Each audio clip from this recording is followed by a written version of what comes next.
British critics reviewing the performance of this cantata in Birmingham in August 1885 were wild with enthusiasm. You see, nobody had yet informed them that Dvořák was mainly an instrumental composer.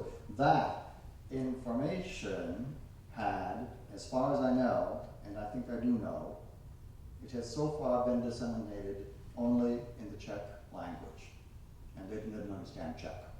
So they didn't know that Dvořák was mainly an instrumental composer until November 1885, when, during that same month, two biographical profiles of Dvořák were written by Czechs but published in the German language, one of them in Germany and one of them in Vienna. One of them says that Dvořák is most important in instrumental music, and the other one says, now we leave the main field of Dvořák's art, instrumental music, to have a look also at his achievements in the area of singing. So the word had come down from on high. Many British critics knew German, indeed some of them were German, and immediately we find English articles on Dvořák regurgitating this same nonsense. But only after they read it from the Czechs in the German language. Before they didn't seem to have noticed this. And these English critics were aided and abetted by the influential Viennese critic, Edward Hanslick, who also in November 1885, 4 days after publication in Vienna of the article in German saying that Dvořák was mainly an instrumental composer, Hanslick suddenly adopted that view himself. I mean, I'm sorry, it's just hard to escape the impression that these people are just repeating what they've been told, even if it flies in the face of all their experience up to that time. Never mind that, for instance, shortly thereafter in 1887, a respected Czech critic proclaimed Dvořák's new oratorio, Svata Ludmila, for vocal soloists, chorus, and orchestra to be the best work he had ever composed. I mean, you find statements like this in the Dvořák reception too, that St. Ludmila was the best work he had ever composed, despite the fact that, of course, he was mainly an instrumental composer. I could give lots of examples of superlatives pronounced concerning other vocal works Dvořák wrote in the 1880s and 1890s, but all the while, the Czechs, and now everybody else, continued to repeat that Dvořák was mainly an instrumental composer. And they especially love to say that he was not a dramatic composer, having no feel for musical expression or of action on stage, despite the fact that in 1889 he scored a tremendous success with the opera The Jacobin. This is an absolutely marvelous opera, which as far as I know has never been produced by a professional company in the United States. It's amazing. I'm sort of wondering. I wanted to play an excerpt from The Jacobin and an excerpt from Rusalka, which is, if anything, even more wonderful. But maybe, how many of you have seen Rusalka? Almost all of you, okay, well, good for you. Well, I'm going to assume on faith that you know what I'm talking about in the case of Rusalka, that it is wonderfully dramatic. And I'm going to play the piece you probably don't know, which is the Jacobin. Now, this is basically a comic opera, although it has its serious aspects. There's a school teacher who has a daughter, Terenka, and Terenka is in love with her boyfriend, Jiří. But the school teacher wants her to marry somebody else. Jiří is poor, he has no money, and the school teacher wants his daughter, Terenka, to marry somebody rich and more influential, and there is a good candidate available. Meanwhile, Terenka really loves Jiří, but she's very coy, and she has not yet told him. She's not yet admitted to him that she loves him. Well, there's a rehearsal of a musical number in the school, and they're both involved in this, Terenka and Jiří, and everybody goes away, or at least Terenka thinks that everybody has gone away, and she sings what she thinks is a soliloquy to herself and says, "He left, meaning Jiří, he left without guessing I'd be so glad to speak with him. My woe to confide in him so gladly. Why? With my whole soul I love him so." Well, it turns out that Jiří hasn't gone away. He has been listening to this. He's been hiding and listening to this. And he, of course, is overjoyed to hear her say this. And he rushes out and he says, "You love me. You've admitted it." And Terenka, "Jiří dear, but, and usually, oh, I take what you sent me. But right away, Terry backs off, and she's all concerned because her father didn't want to find the two of them together.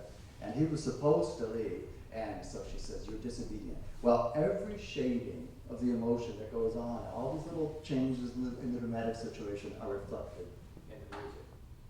Here's this passage. We're going to hear at the end of it's the end of an aria that she thinks she's singing all to herself, and then she goes into a recitative passage.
Well, Dvořák continued turning out wonderful vocal work after another, and generally they were extremely well received. And yet the general treatments of Dvořák continued to say he was mainly an instrumental composer.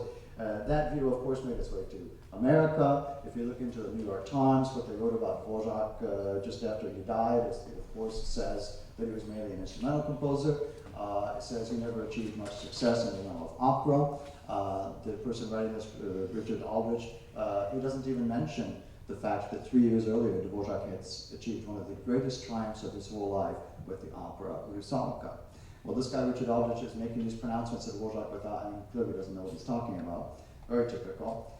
Even Jeanette Thurber, later on, when recalling her memories of Dvořák, and she said, well, I wanted him to write a Hiawatha opera, and he was very interested in this, but she says, well, I guess maybe it wouldn't have been very successful because his operas never did gain a foothold outside his own country. Well, it's like a vicious circle. They never gained a foothold outside his country because people kept saying he was not an operatic composer. And because his operas were not performed outside his country, people decided, it was like, then they decided, oh, the operas must not be good.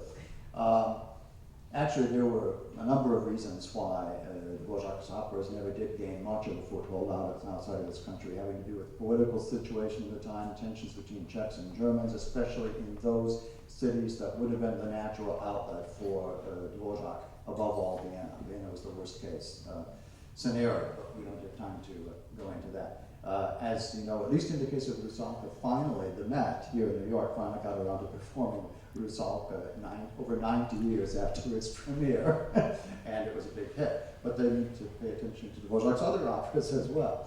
Now, in closing this first main part of the lecture, I want to fulfill my promise and come back to the American flag. This work that actually Dvořák wrote at the request of Jeanette Thurber.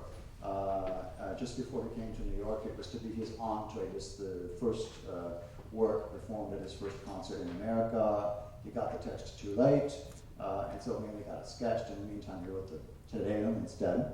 That was performed in his first concert in America. But this American flag is, I think, a very, very interesting work. It has a text which is today very politically incorrect. I mean, look at the way it ends. The guard and glory of the world, the guard and glory of the world. Well, we all now that we know that America can't be the guard and glory of the whole world. But that's the way this fellow saw it. And Dvořák made a really thrilling setting of this text. This is the end of the whole cantata. His declamation, Dvořák's declamation of the English words is so good that I suspected the publisher, which was G. Sherman here in New York, they must have fixed it up for him. So I went and looked at the original manuscripts. Come on, there we go. Here's the sketch, and I found that actually he got it right almost from the beginning. There were some differences, And if you look at the full score is almost exactly the same as the published vocal scores. So, you know, he got it right on his own. He might have had help from Kovačić, because Kovačić was with him the summer he wrote it in Vysoká in Bohemia. But at any rate, he made it a point to get good declamation of the English words. And every shade of the emotions conveyed by this text are conveyed in the music. It's a scene at sea where there's apparently a storm and a battle at the same time, and a sailor has been mortally wounded. The storm is very violent. Then it calms down as we find the wanderer of the sea dying, but looking up to see the flag, the American flag, still shining, and he says, "Shall look at once to heaven and to thee, to smile to see thy splendors fly." And then finally, the final movement of the whole cantata, prophetic, he called it, Drake, the poet, with the glorious role of the whole mission of the American flag and freedom in America.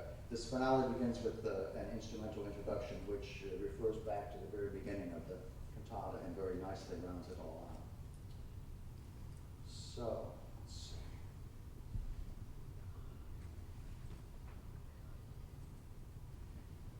Here we go.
So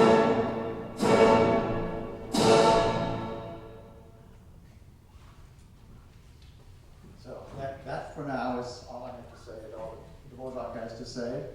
We are going to have, I think we have a little time for question and answers. Then we're going to take a short break, and then we're going to have a live performance of some of Dvořák's vocal music. David, thank you so very much for an excellent lecture and for presenting very convincing argument that Dvořák is a vocal composer.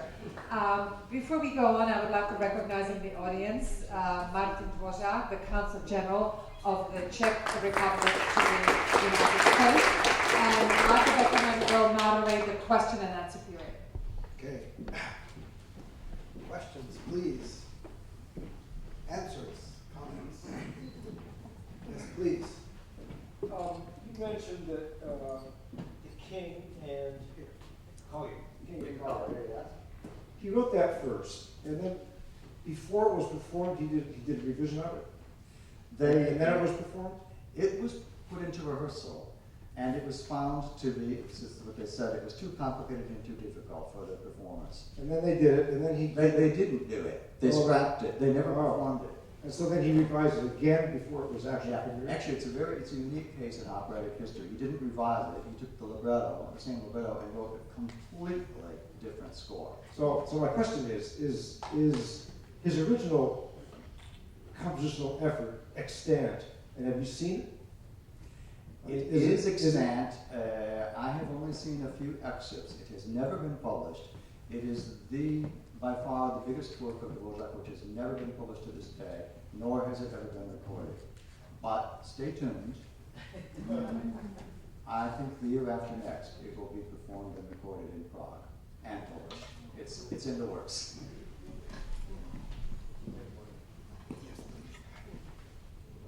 Thank you so much for your very illuminating talk. I noticed in the whole list of vocal works, there were 16 Russian folk songs as duets for soprano and alto and piano. I didn't know about these. Mm-hmm. They were arrangements of pre-existing songs. Now, by whom? Dvořák, somebody else? Dvořák's arrangements of Russian folk songs. Okay, and where did the Russian folk songs come from? I mean, Well, we don't know. That's why. They come from the folk. They're anonymous. so there's just some collections. Oh, yeah. I'm unable to tell you exactly where Dvořák got them, but certainly from some published collection. He wrote them at the request of a friend of his. I'd love to hear those. Thank you. They have been recorded. They're beautiful. It looks like the lyrics from the Spectre's Bride come from urban speeches, am I correct? Yes. Thank you. Please, more questions. Thank you. You know, was Jacobin ever considered in America or meant to be? We saw, I think Mike was there too, we saw a student production in Iowa in 1993. You people live in New York. I don't recall ever having heard that the Jacobin was considered for production. Does anybody have any information about that? Okay. Please. More comments? I have a good friend, an American actually in Prague, who's a real opera nut, and he likes the Jacobin better than the Rusalka. Questions, comments? Well, let me ask just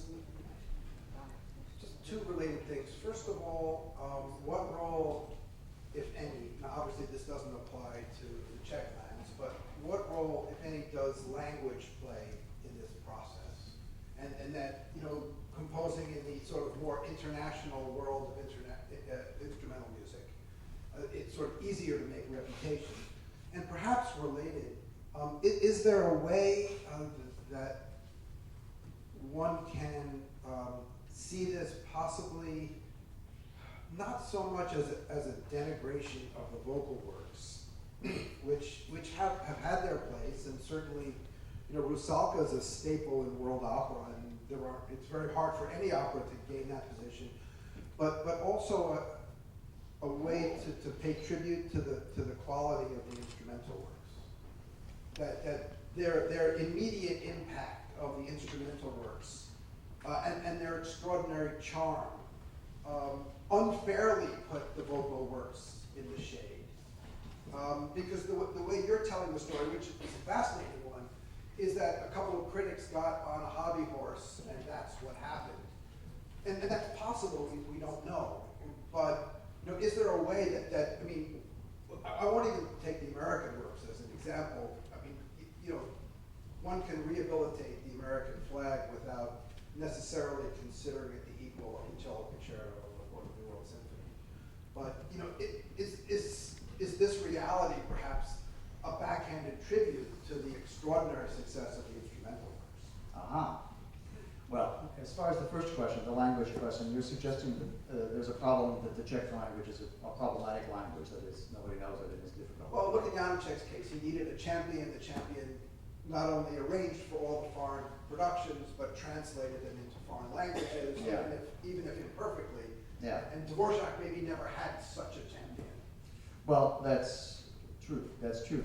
But nevertheless, three of his operas were translated into German. And in those days, it was absolutely normal for operas to be performed in the vernacular. So they translated Italian operas into German too, for instance.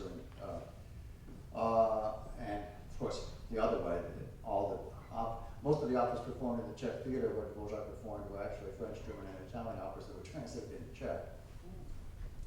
The fact that he was working to a large extent in the Czech language probably played a role to some extent. But on the other hand, as I pointed out, a lot of his vocal music isn't in Czech. There's really a fair amount of it that's in Latin.